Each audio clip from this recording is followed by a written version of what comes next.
Hi guys, and welcome to part 4 on the Ford Anglia 105E Respray. So as it says there, this will be the final stages of this car, and we're going to go through a little bit of the panel painting and a little bit of the flat and polishing, and give you guys a look at the finished car at the end and how this actually came out and how it's gone out the door. So first, I want to give a bit of a shout out to the gunman. Thank you very much to him for his collaboration, and thanks to all the new subscribers and all you guys that have come over and taken a look from his channel and given us a thumbs up, and also the nice comments that you guys have left. I have to say, it was really nice to be asked to do that little bit with him. Dead nice guy as well, chatted to him a few times, and really is a genuinely nice guy to chat to. So once again, thanks very much to him, and thanks to you guys that have popped over from his channel and taken a look. So back to the job at hand. I haven't put in too much detail in this, and I haven't gone into putting loads of pop-ups in this one. Try and keep it a little bit more simple for you guys. If you want to know any of the gun settings or any of the setup or anything like that that we've used in this on this Anglia, then do check out part 3 where we did the respray on the actual car, and all the settings, everything that you want to know about how we actually went about the paintwork side of this is all in that video in great detail. There wasn't much point me going into that much detail again, just to show you a bit of the panel painting on this car. Now it is Ford Ming yellow, and we are using a 2K direct gloss, which for a job like this has made it really nice to give it that original look. And I have to say, now it's been polished up, really does look the part as well. Now for this I'm using the Sata, just purely because I really do like this gun for doing resprays with. I'm looking into at the moment getting a Pro Light sorted out, so we can get into using a Pro Light a bit more as well, to give you guys a bit more of a variation on spray guns, because I don't favour this one gun over any other. It's just really what I like for doing my respray work with, just for ease of use more than anything. But we will get into the Pro Light, and a few of you guys have asked me for a few other guns as well to try and have a look at a few of them, so I'll try and get a few of them in as and when we can, and do a little bit of work with a few of those as well. So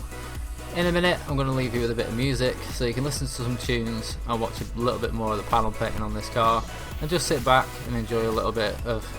the spray work that we've done on this, because if I went into a lot of detail on this last video with the panel painting and whatnot, it would sort of just drag on that little bit. So I'll put a little bit of a song in here for you guys, so you guys can just sit back now and have a little bit of a chill and just watch a bit of the paintwork on this Anglia.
So welcome back guys. Now a little bit of what I've done on here. We've done the first and second coats. Now the first coat was a full coat over all the panel work and the inside the doors. The second coat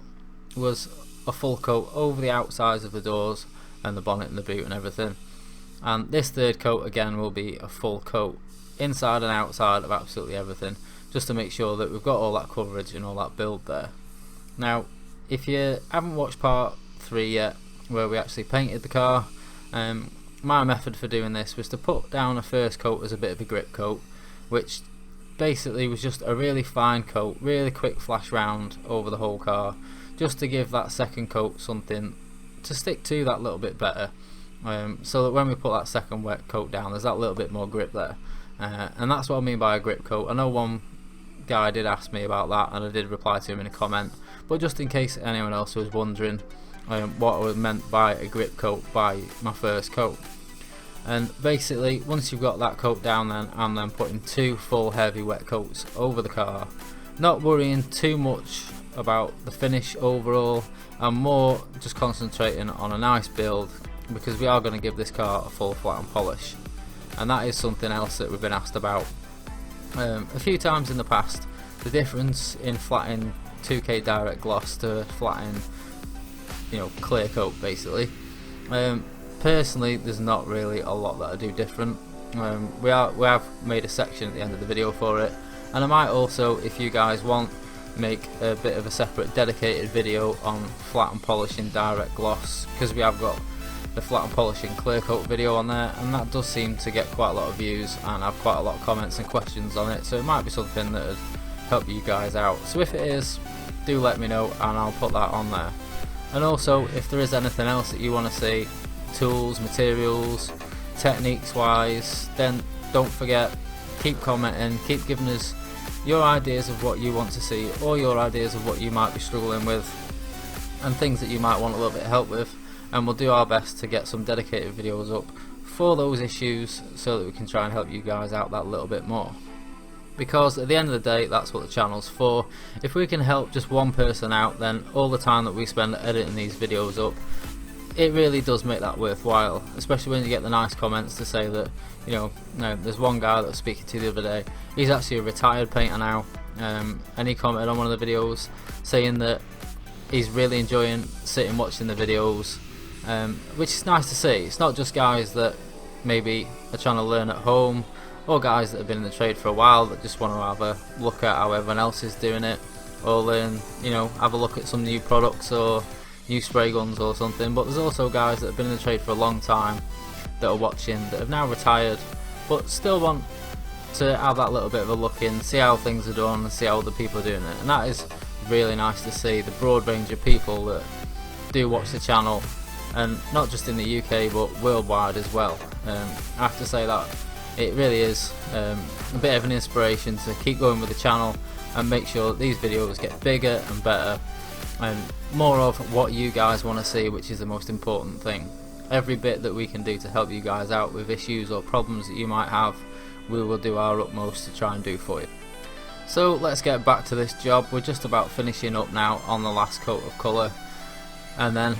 the same as the rest of the car, what we did then is we left this good few days to flash off and really harden through before we started the flat and polishing stage. Now the flat and polishing stage is pretty much the same as what I would do on a clear coat job. The only real difference is that I'm not using Trizax with it, and I'm using a different compound to what I'll be using for my clear coat,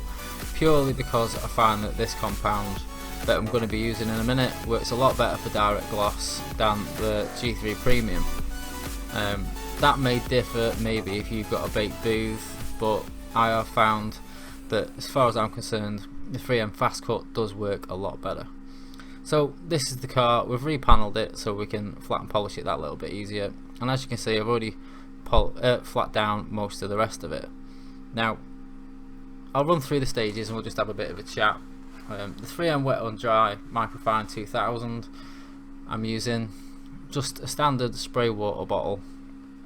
and firstly we're just going to clean down this section that we're going to do, because while you're doing the rest of it, or even any airflow or anything, can soon kick up a bit of dust that can get on your wet flat, and then as soon as you start wet flattening it, the problem that you're going to get is that dust or that grit that's on the surface is going to act as an abrasive and possibly scratch the car. Now obviously the wet and dry itself is scratching the car, but we don't want to put anything deep in there that's not going to polish out, which is another reason for using the 2000 over the 1500. I want a nice fine wet flat on this. It doesn't need to be excessive. What we want to do is give this car a really nice smooth finish all over and basically make it look as good as we can. So I'm giving the panel a good wet down, and I'm going to give it a good thorough wet flat all over. And one thing that I would say is very important is to make sure that during this stage you do take your time. Any of your edges or anything like that, they're all the areas that you're going to be prone to rub throughs on, and you really do need to take your time. And this is also why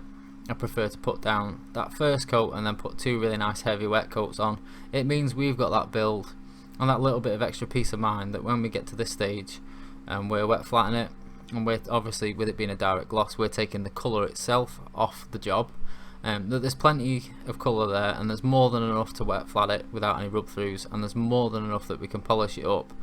with a harsh compound and then use a nice medium to fine polish on it to give it that nice gloss and that nice finish without taking too much material off the car. And also you need to bear in mind the fact that down the line there needs to be enough material on this car so that if anyone wants to polish it in the future, there's plenty on there that say they've got a little rotary buffer of their own that they can give it a quick polish up before they do any shows or anything like that with the kind of car that this is. Now you could see when I got to that top door edge there that the way that I've got my paper folded means that if I run my finger along that edge, I've got the paper sat just slightly in from my finger edge, so that if I'm running my finger along the edge, I know I'm not actually rubbing the edge off itself with the wet flat. And those are areas that you need to sort of take your time, be patient, take it step by step and not rush, because it is so easy to try and get around those areas and get really tight to those edges and easily take the corners off and the edges off, and then as soon as you touch them with a mop with a harsh compound and a harsh compounding foam, then it's the tiniest little nick and you can take those edges straight off. That's another reason why on something like this section here I'd rather open the door. It just gives me that little bit more of a feel for the edge of the panel. Now if you'll notice, I'm trying my best to wet flat up to the edge but not actually over the edge. If I can, I want to try and leave all the material on that panel edge. Get right up to the edge of it, but don't actually flat over the edge, because that's going to be the kind of area that really easily you can quite quickly polish or rub straight through with your wet flat or anything like that. And again, these little areas up the sides, just take that extra care where you are putting pressure on the paper to make sure that you're not rubbing on those harsh panel edges. And if you remember back to parts 1 and 2, we spent a lot of time making sure that all those panel edges were nice and crisp. So the last thing that we want to do now is mess up the job by rubbing through on one of those, and then have to take this panel back off or do any little blow-ins or anything like that. I'd rather try and do it the whole job, wet flat it down, polish it up and have it right straight away rather than doing any part of it twice. Now you can see here where I've dried that down, we've got that nice flat finish and you should be able to see no gloss through it. Now you can see up there we've got the peely finish and where the two blend together. Now when I wet flatten a car, I work on the fact that I want no gloss left on the car when I've wet flat it, and then I can go round and then polish up and I know we're going to have a nice finish. So for the actual compounding stage we're using the 3M Fast Cut Plus. Now we've done the rest of that panel and we've got the Ford compounding head on the buffer. Now starting off on a panel like this, I'd put a little bit on my mop and a little bit on the panel itself. And one thing I've found with this 3M Fast Cut is really do make sure you shake it up, because it is quite a thick compound, so it can settle out a little bit and you'll start polishing up with it and think, hey up, you know, this compound's not really doing a lot. It will, just make sure that when you get into the job you do give it a good shake up first. Now I've only got my polisher set at number 2. What that transfers to in RPM, I'm afraid I don't know, but I've just got it on a nice steady speed so that I can take my time bit by bit and go over it and try and keep a nice uniform pattern, the same as you would really when you're spraying a car. You want that nice overlap and works. You know, on this I'm working from side to side, nice and evenly. I'm going from side to side, up and down, and I say you want to give it a couple of passes. You should, with most compounds, be able to see the finish quite well through the compound as you're polishing the car up. So you'll be able to see if there are any scratches or anything like that, and what the paintwork through the compound looks like. It does take a bit of time to learn, but as you do more and more, you get a feel for when you've done enough and when it needs a little bit more. The other thing that you'll notice is where we do get to these harsh panel edges, I'm making sure that the rotation of the actual compounding head itself is going off the edge of the panel. I don't want that compounding head to be gripping against the edges of those panels or against any of those swage lines. I want to try where I can to run the mop head off the edge and not have anything gripping on there. If it starts gripping because you're going the opposite way and it's catching on the outside edge of the door, it will be through probably to primer or metal before you know it, especially with, you know, a harsh compounding head like this. So it is, I'd say, one of my biggest tips for this stage is just take your time. Now at this stage I think I'm pretty much there with that section, so I'm just going to get a nice clean microfiber cloth, buff that off and see where we're at. Now at this stage in the job you will have some swirl marks from something like 3M Fast Cut because it is a really harsh abrasive compound, but afterwards you can put on a medium or a soft foam. Use something like 3M Fast Cut or something like that, go over that panel, and that'll give you that final last little touch of cut that'll get rid of any swirl marks or anything like that, and leave you with that really nice even gloss, and you won't have any little fine scratches or any marks from your compounding head or the harsh compound that we've used. You'll just end up with a really nice clean finish across the car. And as much as with a job like this, it is a big job, and it is a big job to flat and polish, but I do really like the polished up finish on a job like this, to give the car that extra little bit rather than just trying to go off a gun finish and nib it and just polish up the little nibs that you've done. On a job like this I do like to give it a full flat and polish, then it really can go looking at its utmost best, and it's just that little bit extra that at the end of the job gives you that little bit of extra peace of mind that you've made that car look as good as you can for the customer or for yourself or whoever you're doing it for. So we are nearing the end of this video, and I hope that little bit of a flat and polishing stage at the end of this video has been helpful. And also I want to say thank you to all you guys that have watched part 1, 2, 3 and now sat through part 4 on this job. I know this car's had quite a big following as far as the work that we've done on it, and a lot of you guys have been wanting to see all the stages all the way through, and you'll have to give me a bit of feedback on what you think to the videos on this car, if this is something that you'd like to see more often, to split them up into a couple of longer videos so we can include more and more stages as we go along on a job, and make it a bit more of a sort of a project with you guys as well as a project that we're doing in the shop, or a job that we're doing in the shop. You'll have to let me know what you think, and also if there's anything extra that you want to see, if there's any more masking that you want to see, or you want to see a little bit more of the polishing work or nibbing work that we do on the jobs or anything like that, just let us know and we'll do our best to include that in the future videos. So once again, thanks to all you guys that are new to the channel and that have recently subscribed. It's been great to see the numbers climb up. We have gone up a lot of subscribers, and also a really large amount of views as well. I've noticed 1 or 2 of you guys have been sitting through and watching pretty much all our videos from the start. I've seen your comments popping up, and it really is appreciated, all those comments and all the feedback that you guys have been giving. So that is about it for this job, guys. As you can see, this came up really nice, and in a second we're going to cut through to a little bit of video of the car when it was polished up, and then a little bit of the car outside. So I hope you guys have enjoyed this little series of videos on this Ford Anglia. It's been a pleasure to do this car for Carcoon, and I hope they're happy with it. as you can see, it's got a real nice stunning shine for a white car. So that's it from me guys, and I'll see you again soon for the next video.